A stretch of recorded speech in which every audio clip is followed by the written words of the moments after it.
Well, now that you've digested a full diet of football over these Thanksgiving holidays, get ready for basketball here on I-35.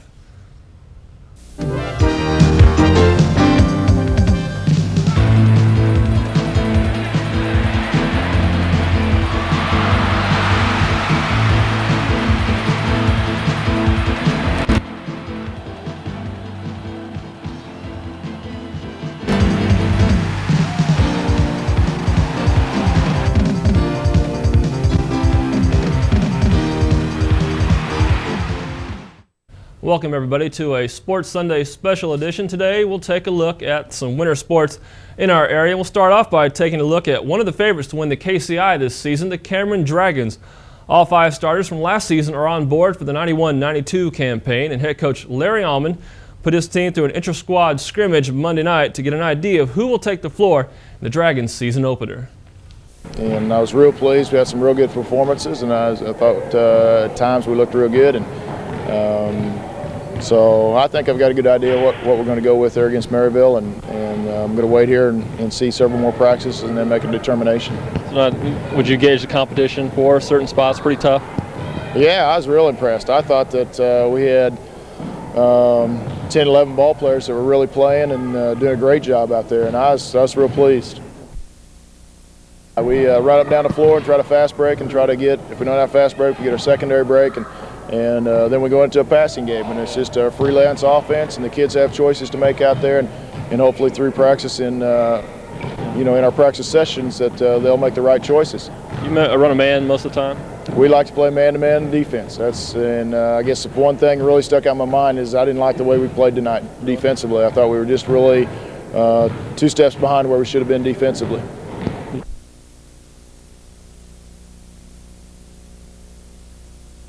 I think there is a lot of expectations of us this year.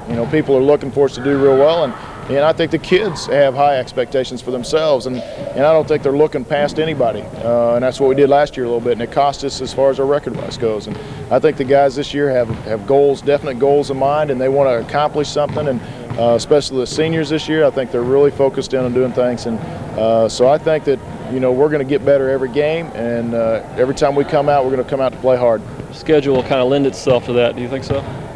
Well, I don't think there's anybody on our schedule we can take very lightly. We're going to have to come out and play hard, and we play 2 3A schools right off the bat. Maryville's got a real tough team. Then we turn around Chillicothe with a new program, a fast-breaking type of offense, I guess. We're going to have to play right off the bat and hopefully get better as we go.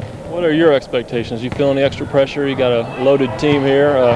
Is there any pressure on you? I don't know that there's any more pressure than there's ever been. We always have goals, and you set those for the season, and I think I have those, and maybe they're higher this year than they have been before. But again, you always want to get in the state tournament, and that's always a goal. And so I don't think it's any more than there ever has been. And my goal is to try to make this team the best it can be. Dragons have good height underneath in Troy Hindy and 6'4" Scott Rainey. A good tall team all around. Chris Denny there, he stands at 6'2". Dustin Teal started as a sophomore, is listed at 6'1". The only starter on this team under 6 foot is point guard Charlie Rasmussen. The Dragons are the top seed in the upcoming KCI tournament, and Allman says it will be a battle in the tournament and throughout the regular season. Well, I think there's a bunch of good athletes in the league, and just kind of depends on who they can put with them. Start out with Plattsburg. They got probably the premier shooter in the league with Travis Whiteley. Can shoot threes, and he's capable of scoring 50 points himself. And if they can get enough height and rebounding to go with him, take some pressure off him, I think they're going to be awful tough. They got good quickness, and so I look for them to give people a lot of problems, and we're going to have to go out and play against them tough.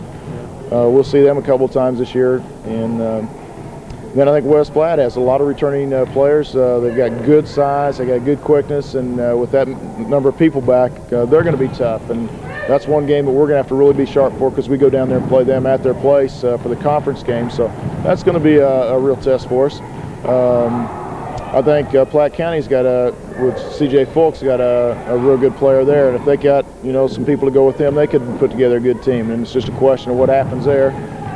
North Platte, again, an outstanding player in Nathan Snook, just an outstanding post player and plays wing a little bit. and he, depends just what they get to go with him just a little bit, how good a team they're going to be. Your district, I know it's early yet, but do you have a tough district, you think? Well, I think it is. I think it's real tough.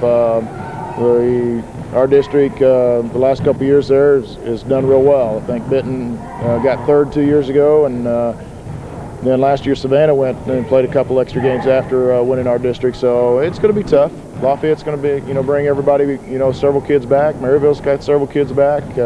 We're, very capable of playing with anybody over there. And then Benton, Ziesel just has a tradition down there, and he's got just a ton of athletes. He's got a bunch of good sophomores to go along with the juniors and seniors. So he's going to be the team to beat.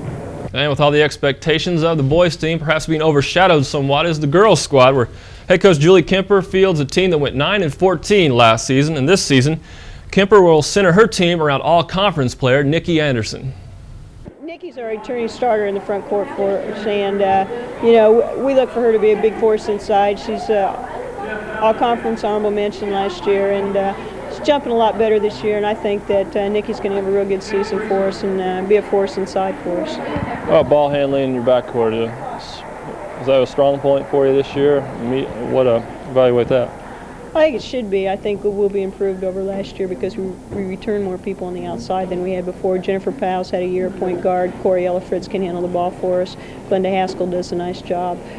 We also have Julie Spicer in there going for us. And Christy Allen can step in from the forward position. So I think overall our ball handling is going to be much improved, and it's going to be a strength for us this year instead of a weakness. This is a team with a lot of varsity experience? In places. We have 2 returning starters, which outside of Mid-Buchanan, and East Buchanan, that's the fewest returning starters. But we've got a lot of experience, and hopefully we're going to have a lot of depth. It's going to take a little while to develop it, but I think we've got some good juniors and sophomores that should give us some depth as the season goes on. Lady Dragons finished 5th in the KCI a season ago, and Kemper says Lawson appears to be the early favorite to win the conference this year. It's hard to tell. I think you got to go with Lawson, and you got to go with Plattsburg, and then maybe Lathrop. But then after that, it's pretty much of a toss-up. So I think we're going to be right there with the rest of them. It's just going to be on a given night. Your schedule pretty tough? It is tough. We open tough. We open with Maryville, and then we open with Chillicothe. And Chillicothe is going to be real strong and fast. And Maryville was that way last year when we played them in district. So this is the toughest that probably we've ever opened in a long time. Kristen Marco, what's her status as far as injury-wise, and if she gets back, where are you going to put her? Kristen's improving daily. I know it's not fast enough for her, but she's made great improvements over where she was. And Kristen's an inside player, and that will give us more depth on the inside and more rebounding and shooting. And Marie Barbie's doing a good job in there, and Michelle Huffman too. And we also have young players in Shelby Seitz and Christy Bray and Kelly Bray. So we'll just make us stronger inside. Well, both squads kick off their seasons December 3rd when Maryville comes to town. Well, for the Cameron wrestling team this season, head coach Mike Fallien begins his 11th year at the helm of the Dragons squad that returns 2 district champions, but little else. Well, we are going to have a real young team. There's no doubt about that. We have 4 or 5 kids back that do have some experience, varsity experience, but we're going to have to plug some other people in. We have a couple other boys who wrestled some varsity last year and did a nice job on JV. So for the most part, we will be a very inexperienced team. We only have 1 senior, and primarily we'll have quite a few sophomores that are going to have to carry a big load. Numbers-wise, are you very strong this year? Well, we're down a little bit in numbers this year. We have 19 wrestlers out. We usually have somewhere between 25 and 30. But the thing that concerns me most right now, it's not so much the numbers, but it's just being able to fill all the weight classes. And at this point, we'll probably have a couple open weight classes. What are going to be your strongest weight classes? I know you talked about Eric Todd. Does he lead the list? Well, I think in the upper weight classes, I think that's where our most experience coming back. Tom Warland, who had a fine season for me last year as a freshman, at 160. Eric Todd, who was state qualifier last year, will probably be at 171. And Jim Eads, who finished second in our district last year, is at 189. So in our upper weight classes, we should be fairly strong. And then I look at our lower classes, going back down to 103. Matt Pulliam had some good experience last year, did a fine job for me on JV, and I think he's going to challenge for varsity spot. And a young man who wasn't out last year, Alex Kaysen, has come out this year and is a fine wrestler, and I think Alex got a real good chance to help us at 103. And then Chris Graham, who wrestled varsity last year for us at 103, has moved up to 112, and he's been real impressive in practice. And then I think at 119 and 125, 130 there. Brandon Mallory, who was a district champion last year, is back, and Mark Ramsey, who was a district champion last year, he's back. So those guys got to help us out there. And then I think we have a couple other kids. Eddie Dotson, who had some varsity experience, he's back. So it's just a matter if we can kind of make all the pieces fit. Conference race for the Dragons will be a tough one, especially if Fallien's evaluation of Platte County is correct. Well, I think that first of all, I think Platte County has a legitimate chance to win the state championship this year. I think they have 6 kids who place in the state meet coming back. And as far as a conference, I don't see anybody who's really going to be able to challenge them. But then I think as far as runner-up position goes, I think that Mid-Buchanan has a real strong team. I think they're going to be a good team. I think Plattsburg has some good wrestlers. I think Lawson will have some good wrestlers. I think kind of second place is kind of open for the rest of us. But right now, I think Platte County is just head and shoulders above the rest of the league. I think it's going to take, you got a pretty young squad, I guess, is what would it be that characterize this team? Is that you're going to have some maturity, some development through the season to get near the top? Yeah, absolutely. And I think that Coach Wake and I, Lonnie Wake, my assistant, we're just going to have to do a good job of coaching. I don't think we can take anything for granted. We're just going to have to take them one step at a time. And we're going to have to be patient with the kids and let them mature over the course of the season and really try to do a good job in practice, kind of help that process along. I know we're going to take a quick break, but we're going to continue focusing on basketball, more KCI teams when we come back.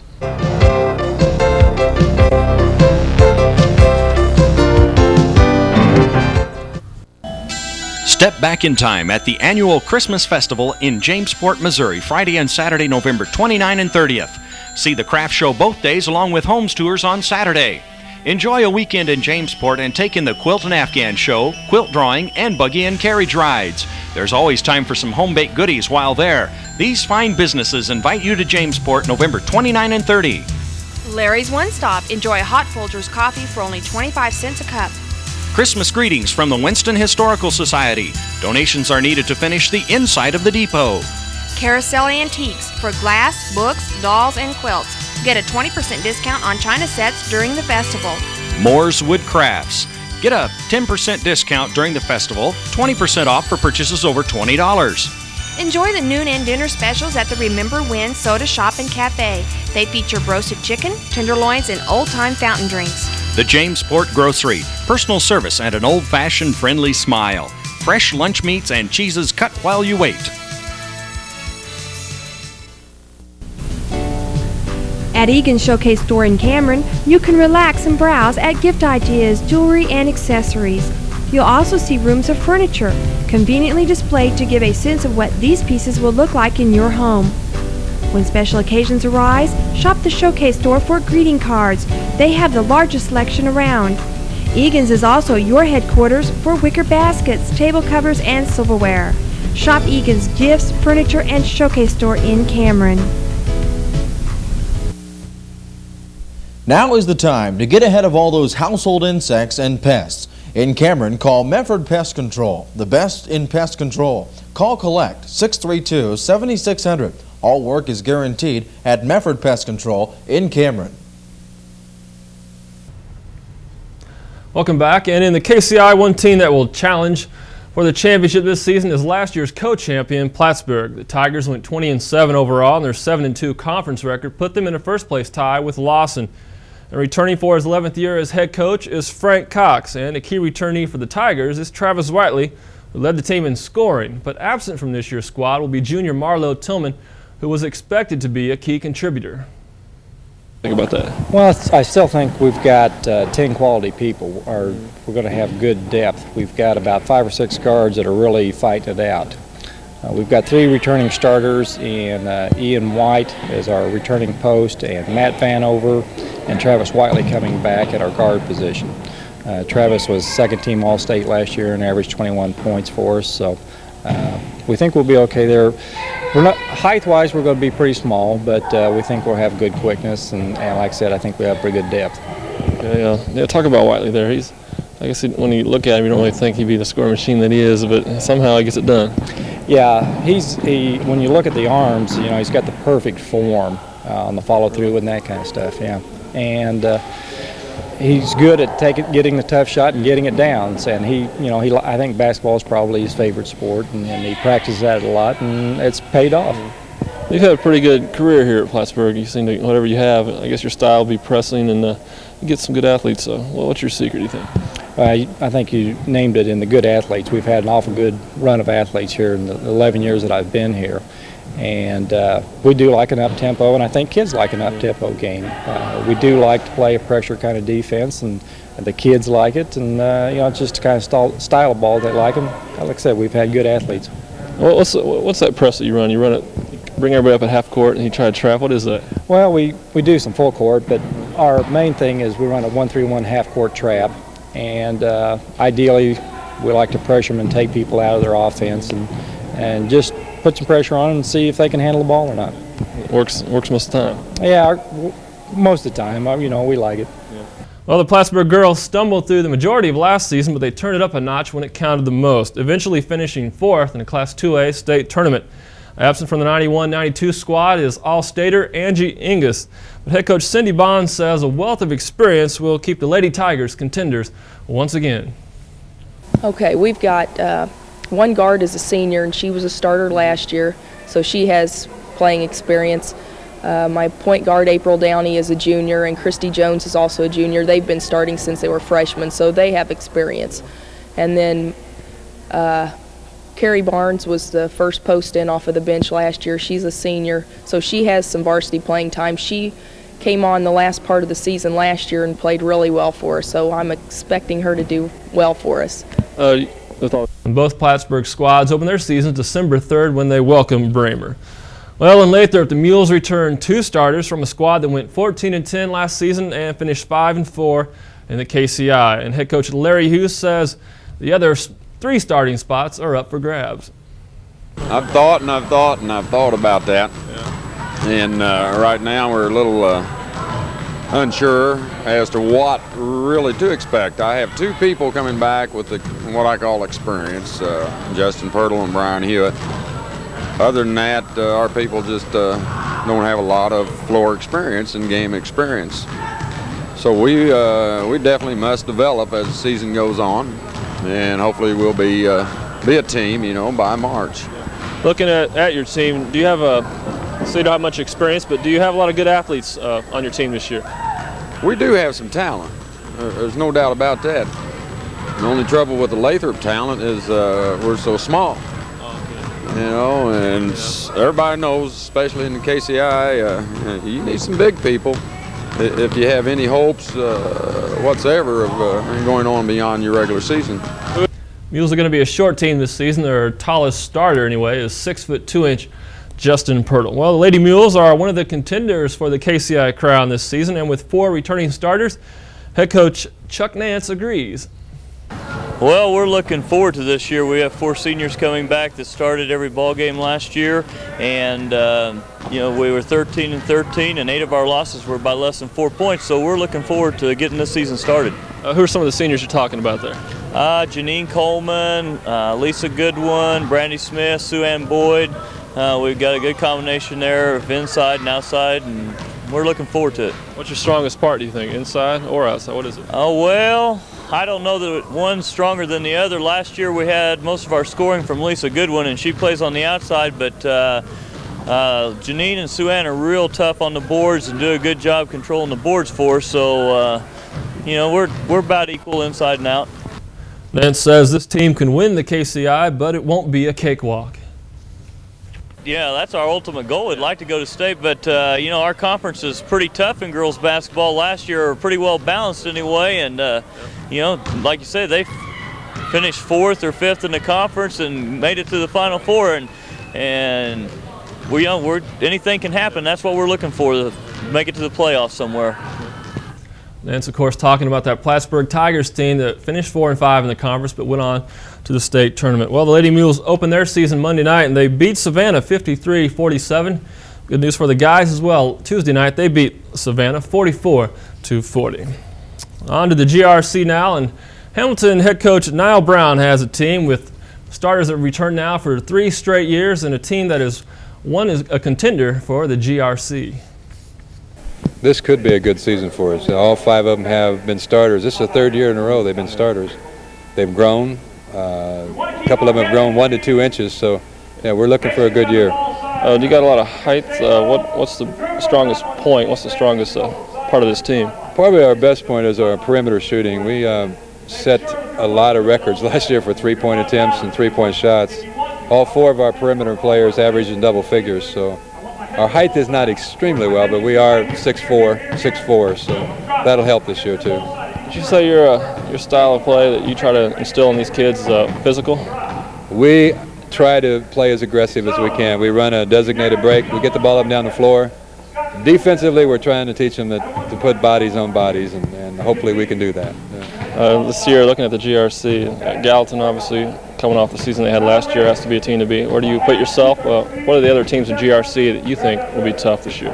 Well, it could be pretty balanced. After Gallatin, I think each of us probably has as good a chance as anybody. With our 5 starters returning, if we play well, we could be there at the end. I think also South Harrison could be there towards the end. As you look down the road, we were talking about you got good perimeter shooting, but are you missing like down low, inside? Is that where you're going to get beat this year, do you think? Well, rebounding has always been a problem for us. Our center is a tackle on the football team, and he's come a long way. He's a good kid. He scored towards the end of the game. He was scoring, anywhere from 15 to 20 points. So if he has a good year, we'll have a good year. Defensively, what are you going to do this year? Defensively, we'll run pretty much a pressure man-to-man, and we'll press a lot and try to create as many turnovers as we can. I notice you got a track coach out here running these guys. Is that one of the things you're working on this year is conditioning? We work on it real hard. Last night, our first night of practice, we sent them through some things that were pretty tough. I believe strongly in conditioning, being physical, and being there at the end of the game. All right, for the Hornets this year, they've got everybody back. 6'2" guard Scott Englert led the team in scoring. He averaged 19 points a game, along with Snyder, the big center, Judd Snyder, Kent Mills, Matt Woods, and Corey Hales all returned for the Hornets. Lady Hornets field a team that returns 4 starters, and once again, you got to count on them to battle Princeton for the GRC girls crown. Head coach Terry Nye leads this team. My one senior, C.N. Simpson, she's been a 3-year starter for us. She's not very big, only 5'1", but she's really quick, very smart player, good shooter, just a good leader, and that's something we need. And she showed us some leadership last year, and I expect even more this year. You got a lot of depth, a lot of players with experience that are coming back to the squad.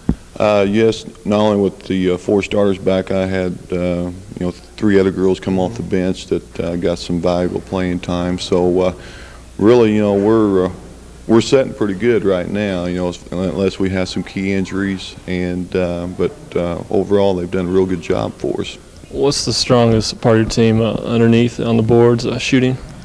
I feel like we've got several strengths. I feel like rebounding. I feel we've got some girls inside that can do the job for us, and I feel like we've got some shooters outside that the people don't go out on them, that they can hit the basket here and there. So, with the experience we've got back, that's got to be probably our best thing right there. But as far as outside shooting and inside, I feel very confident that we do a good job.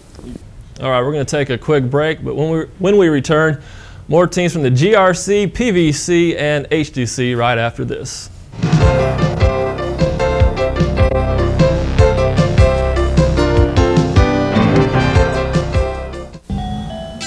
Step back in time at the annual Christmas Festival in Jamesport, Missouri, Friday and Saturday, November 29 and 30th.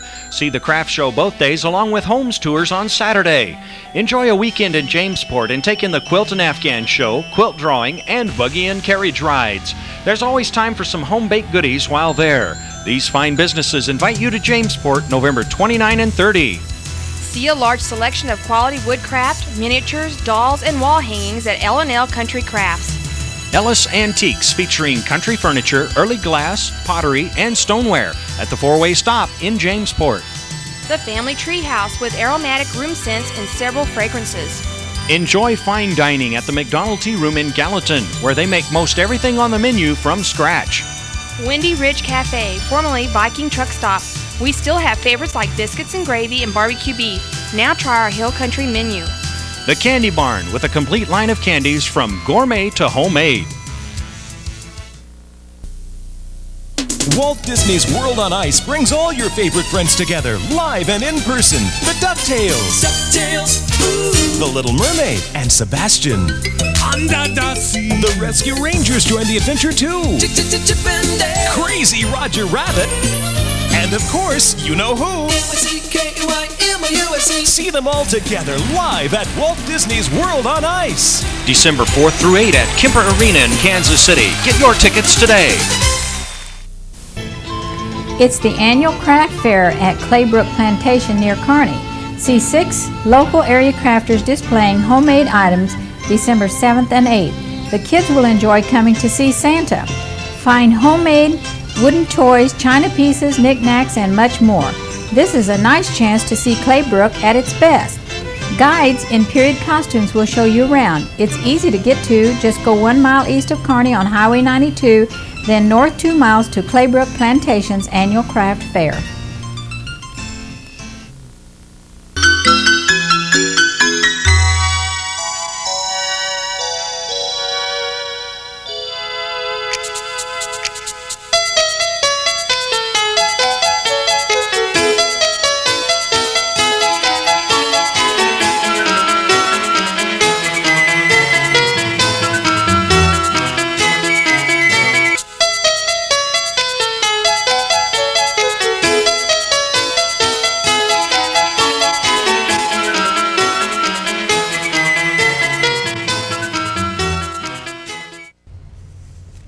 And we'll go to the GRC now, where the Gallatin Bulldogs, last year's champs, have a pair of twin towers in the lane this season.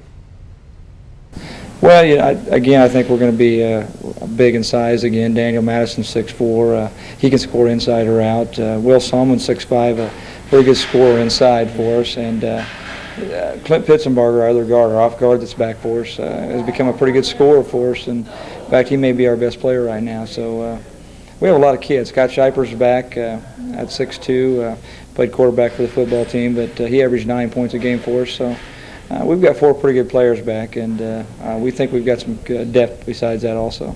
All the coaches from around the GRC are gunning for you. They've said that you're the team to beat this year. Do you agree with that? Well, I don't know about that. When you lose a kid like Darren Hamilton, you're still rebuilding a little bit, but I think we're going to be very competitive. I think we've got a ways to go chemistry-wise as a team, but I think we're going to be in the thick of the conference race. I'd be lying to you if I didn't say that, but there's some good basketball teams in the conference. It's going to be an interesting race. Head coach Kevin Nichols doubles as the girls coach, and both teams are 1-0 after beating Stewartsville last Friday night. And speaking of Stewartsville, head coach Lee Worford is without 6'5" center Guy Reinhardt, but he's got some people back to fill that void. Well, we've got the personnel to replace what we lost. It's going to be a different style. We don't have a 6'6" center anymore, and of course everybody knows that. And the kids adjust to it real well. But we've got some kids who can play, and they'll adjust all right. Who are some of the people in particular? Who are some of your players you're counting on this year? Well, I'm really expecting a lot of good things out of Chad and Sean Courtney. Like I said, they were starting guards last year, and they were both all-conference guards. Put up some good statistics for us, played some good games.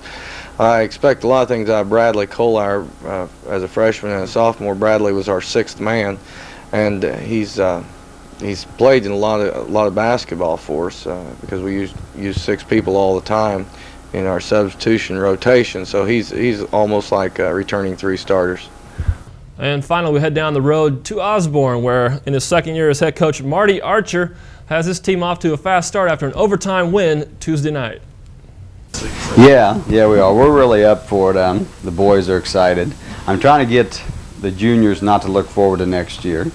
A lot of them are looking forward to their senior year, and I'm trying to get them to concentrate on this year, especially with them having the big man inside, because he's going to graduate this year, and it's going to put them down shorter anyway than what they are this year. And I'm trying to get them to concentrate on this year and really use it all that they've got right now, because I think this year they can they work really hard. I think they can win a lot more ball games than what they did last year. I look for them probably to be one of the top 3 seeds in the PVI tournament, which is toward the beginning of the season. I hope you enjoyed this special edition of Sports Sunday. Good luck to all the teams and coaches out there. And thank you for watching. Good night.